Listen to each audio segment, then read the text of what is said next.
ఎడార్ల సెలయర్లు మార్చి 7. ఎటుపోయినను మాకు శ్రమయే కలిగెను. 2 కొరింథీ 7:5. ఇలా మన మీద అంత కఠినంగాను, తెరుపు లేకుండాను, ఒత్తిడి కలిగేలా దేవుడు ఎందుకు మనల్ని నడిపిస్తున్నాడు?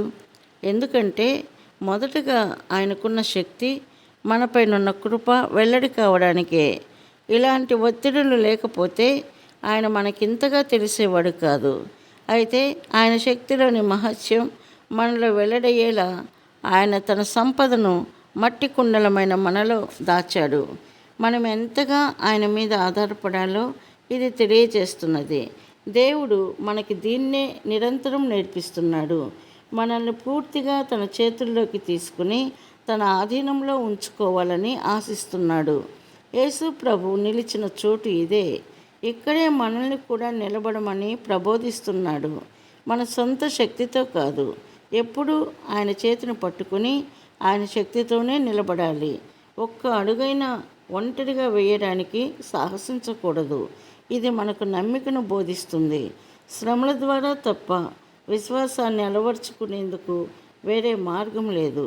శ్రమలే దేవుని విశ్వాస పాఠశాలలు.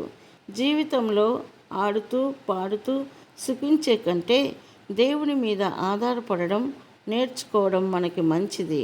ఒకసారి విశ్వాసాన్ని నేర్చుకున్నామంటే అది శాశ్వతంగా బహుమతి, కలకాలం నిలిచి ఉండే పెన్నిది. నిరీక్షణ లేకుండా మనం సంపన్నులమైనప్పటికీ పేదవారమే. ఇతరులు పాడుతుంటే నేను ఎందుకు ఏడవాలి? శ్రమల లోతును కొలిచి చూడడానికి. ఇతరులు విశ్రమిస్తుంటే నేను ఎందుకు పనిచేయాలి? దేవుని ఆజ్ఞ మేరకు నీ బలాన్ని వెచ్చించడానికి. ఇతరులకన్నీ దొరుకుతుంటే నావెందుకు పోగొట్టుకోవాలి?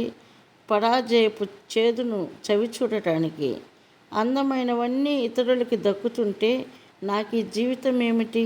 నీ జీవితం ఎలా ఉంటే నిత్యత్వంలో వికసిస్తుందో దేవునికి తెలుసు కాబట్టి.